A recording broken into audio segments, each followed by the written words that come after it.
Hey there, YouTube. It's Petey Two Finger. I wanted to talk guitar tone. I know I've been doing this. I hope I can uh, emote this well. TLDR 0.010 to 0.015, the bridge of your Strat. If you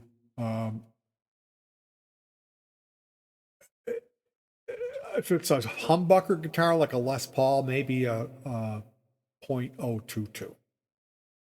So the topic is going to be guitar tone, but it's really coming down to the fact the punchline of the video is that when we buy our guitars, the stock capacitor that's in the guitar is way too big. So you should look at your capacitor and see what it is. If you can't determine it, you could test it with a tester. But really, the best thing to do is just buy a capacitor because they're not that much money. You can actually just harvest your own. So we're going to be talking guitar tone and capacitors. Again, I strongly feel that the bill of goods that we've been fed by the manufacturers when they give us these guitars, you learn the instrument, you fiddle around with these knobs, and you see what they do, and you go, man, I'm not messing with that tone knob. It wrecks it. It completely ruins it when you turn this down. And that's because the capacitor, the value is way too freaking high. Okay.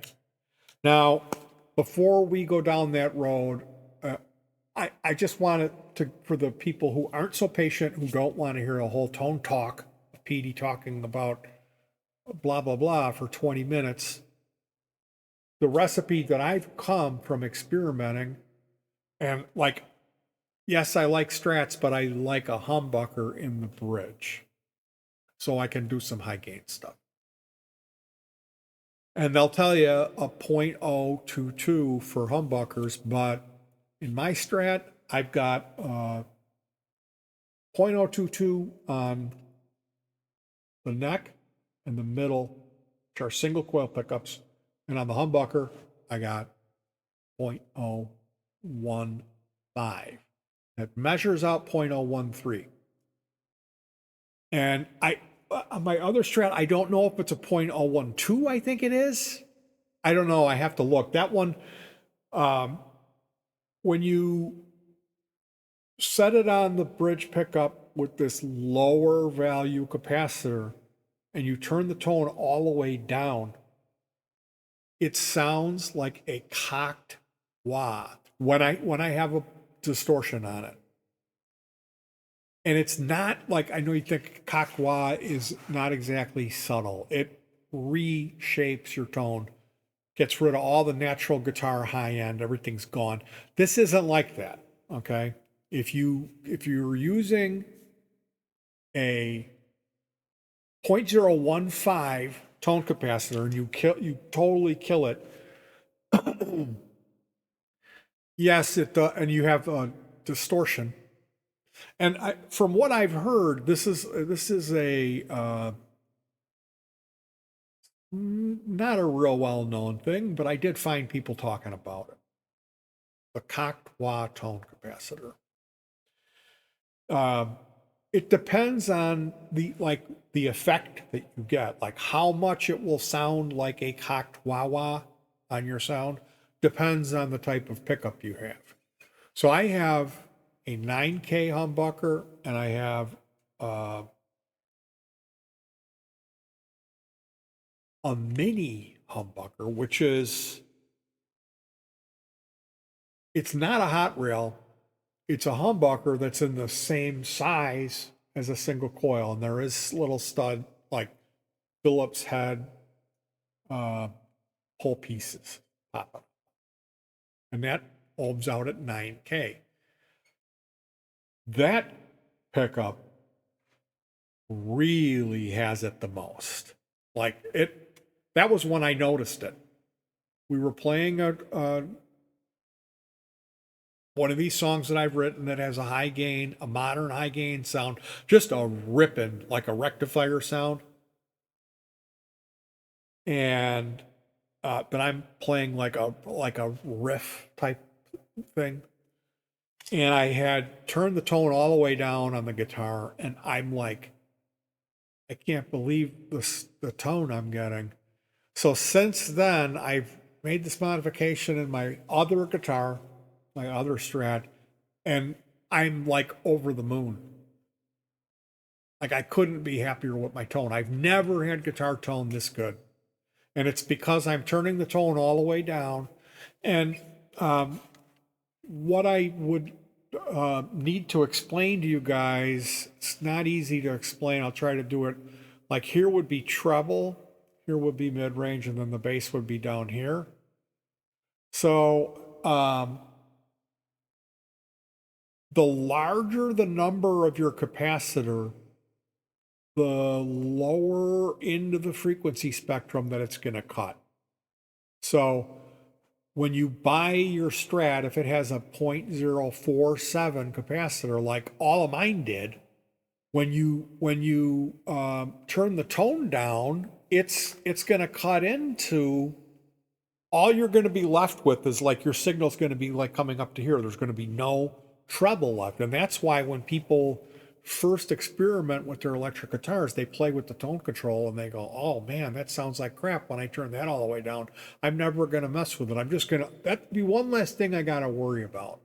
Well, if you're paying attention, for me, it was Jimmy Page, the movie, song remains the same. They're playing live at Madison Square Garden.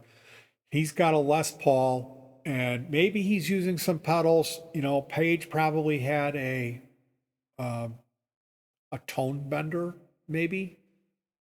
But it's not featured in the movie.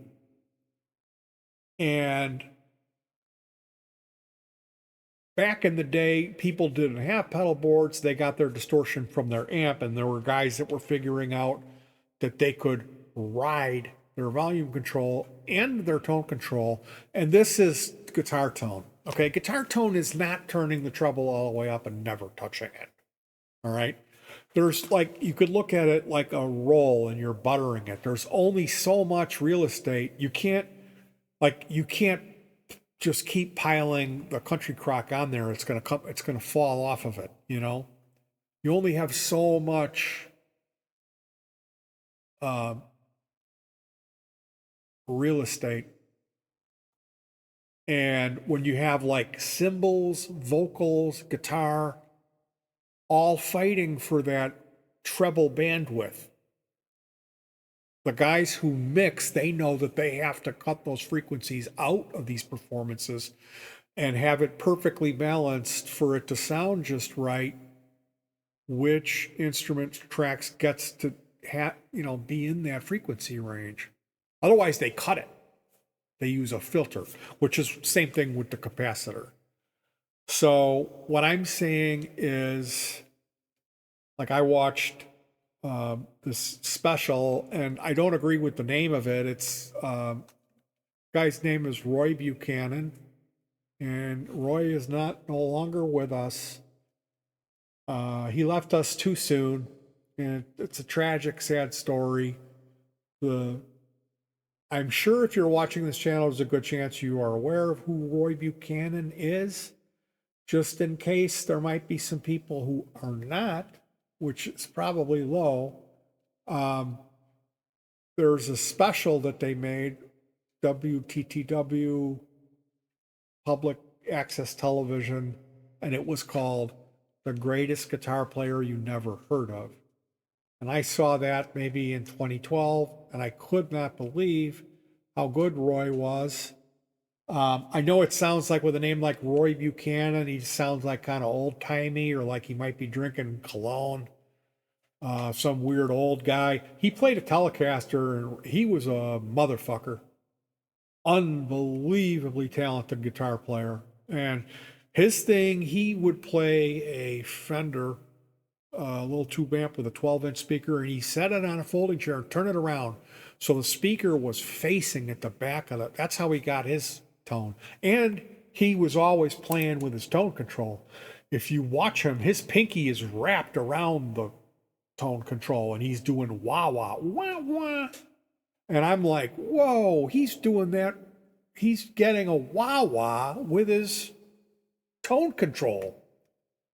So I remember looking it up, and someone said that he used a 10 or a 15. Now, I've had people tell me, don't use a 10 or a 15. If you go down to 12, it'll be too bright. And I did it. I tried it, and I found out that's the magical land of happiness. That's the point of this video. You got to get rid of that .047 and put .010. I've got these two strats, and I've got, I should do it to this one too. Yeah, I should do it to, that's what I'm probably going to do that tonight.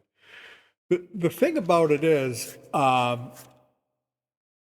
when they talk about tone, like if you ever heard a jazz guitar, there's no treble on it. And we're like this idea that the guitar, you got to always have a real lot of shrill treble on it. That's not good. It's not good. It's going to be harder to mix. So there's a thing about cutting through in the mix. So if you're in a band with 3 other guitar players, this might not be the video for you. But if you want to be a big boy and do it the old way that the masters did, those guys were always riding their knobs. And I think the only way I'm going to be able to want to touch my tone knob at all is if I put a 22 in it. Because a 47, it cuts, it's cutting into the main frequencies of the guitar. It's too much cut. The higher capacitor just cuts into what you like. The 15 is perfect for the bridge on a Strat. The 15, man. And what's cool is turning it all the way down and then cranking it, so you get like half of the high end. It's not muffled, but it's not too shrill.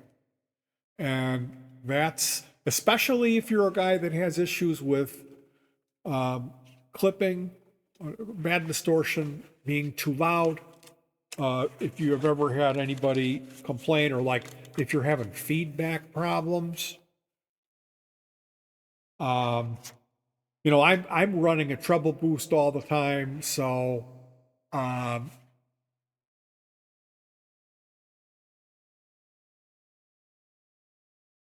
run a germanium Rangemaster, and then I have a couple of boosts after it to bring back the mids and the lows. And I'm thinking about building there's a company called Thorpe Effects, and they have this pedal called the Dane. Well, there's a boost in that pedal. It's also in the heavy water. The heavy water is 2 boosts, the Thorpe boost, and it uses a special op-amp IC chip. It uses the Burr Brown 2134, which is the super expensive chip. So you say, why would you want to have this real expensive chip in your pedal? Because it's a clean boost. I want hi-fi in this case. And my experience has shown me if you could put a 2134 in it, it does sound better. So take it or leave it. But yeah, I always have a bassy boost after a treble boost. This is my piece tone secret. I run the treble boost, but it usually, in order to get it to get the right amount of like proper good distortion that I want it to have, I got to set it at a certain level, which it cuts too much of the lows and the mids. So I use additional boost circuit. So I'm right now, like, my favorite circuits are, they're right at that level of being too noisy. And I'm going to get rid of I'm going to see if I can. I've tried different things, um, like the silicon versions of the treble booster circuits, the Naga Viper even. And there's something about uh, I've tried all the Brian May ones that he had built for him. I can't get to that happy medium. There is one of the Brian May ones. I forget it had some really specific transistor. That's an awesome treble booster. So I may have misstepped when I didn't put that in my machine. I've got a triple boost pedal that I play through. But moving forward, the next thing on the table for PD is I'm going to be building the Runoff Groove Omega Boost, which is a BS170 and a JFET, a 2N5457. It's a little circuit that they built to solve all the issues that the Germanium Rangemaster Treble Booster had. And there isn't a lot of demos for this, but the one demo I heard, it sounded pretty Rangemastery to me. So I'm building one, and hopefully I'll be able to remove my Germanium Rangemaster out of the triple boost, put this quieter one in there. And then the next thing on the list is going to be going for the Thorpe boost.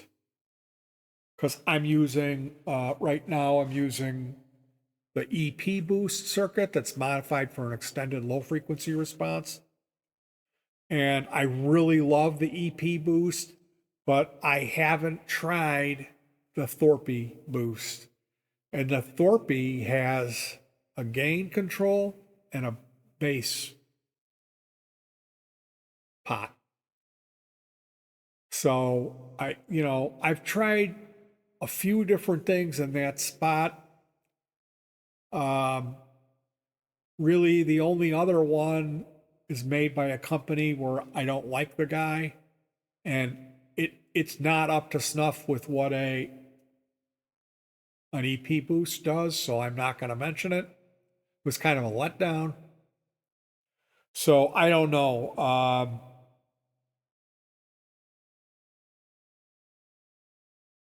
I'm looking at the layout on the Thorpe boost, and there's a lot of diodes, and I don't want clipping, so I don't really understand the way two of the diodes in the circuit are wired. There's power going through them. It's like power is going through it and signal. I don't know. Uh, so yeah, anything's possible, and ideally I could build this, and I know there's a pair of 1N4148 clipping diodes that are in the feedback loop of the second stage of the op amp topology. So if I put a toggle switch there, I can kill two of the diodes. If I'm looking to get more boost, I don't know. I might be able to build it stock and just keep the what it appeared to me in the demo that with the volume turned all the way down, when you turn it on, it's above unity gain. And if that's the case, then it might be fine just how it is. I might be able to build the Thorpe boost stock and use some of the clipping ability on it. So I don't know. It's one of those things I won't know until I build both of them and play with it. And I was supposedly kind of done with this, but I think I want to do it. I don't want to be settling on the EP boost, which there is something magical about the EP boost, but it's also the topology is, when did they come out with tape echo? In the 50s? The Thorpe is a 2024 or 2020 topology. It's a more modern, they're using a more modern chip. So I think I at least want to try it and see.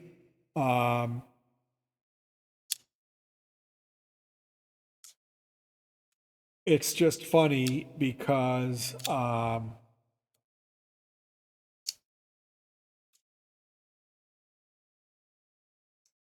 when you think you've got a problem licked, there's more problems present itself. Like I was having feedback issues with the one guitar, and I'm starting to notice all this noise, that I just didn't notice before. So,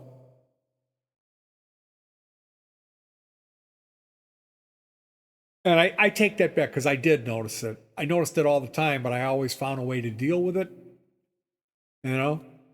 Or when the whole band starts playing, you don't notice it as much. It's just those in between things, where it's really going to stand out. So that's something to consider, is how far do you want to go down the road of chasing everything, trying to make it better or perfect. I did spend a lot of time with this treble boosters and trying to get this sound that I have now. And I've gotten so used to it that I don't notice it anymore.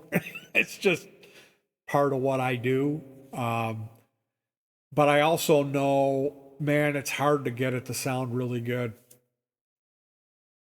There's still like tweaking and adjusting things that I have to do where I don't want that. I want to be able to just hit a preset and play and everything's perfect. But unfortunately, there's this stuff to play with, and sometimes you got to adjust other knobs on other things. So that's just, again, how far do you want to take it down that road? But ultimately, you guys, the advice that I had for you in this video about tone controls is really good advice. It's not a personal thing of me trying to say that I'm better than you or I know something you don't. Because if you think about it, you know this in your heart too, that you've seen other guys playing where they're writing their controls and you felt like, maybe I'm missing out on some of that. You know? And you got to admit I'm right when I say the first time you played with an electric guitar and you played with the tone control, you thought to yourself, well, that's one less thing I don't have to worry about. And I'm getting to the point where like the payoff for me was so great. When I tried that low capacitor value that guy warned me, whatever you do, don't do that. And I did it. And then I was like almost crying. My tone was so good. Like, what an asshole. Like, what the fuck are you telling me for? I don't sound anything like this guy. I don't sound anything like him. Nothing at all. And like he told me another thing about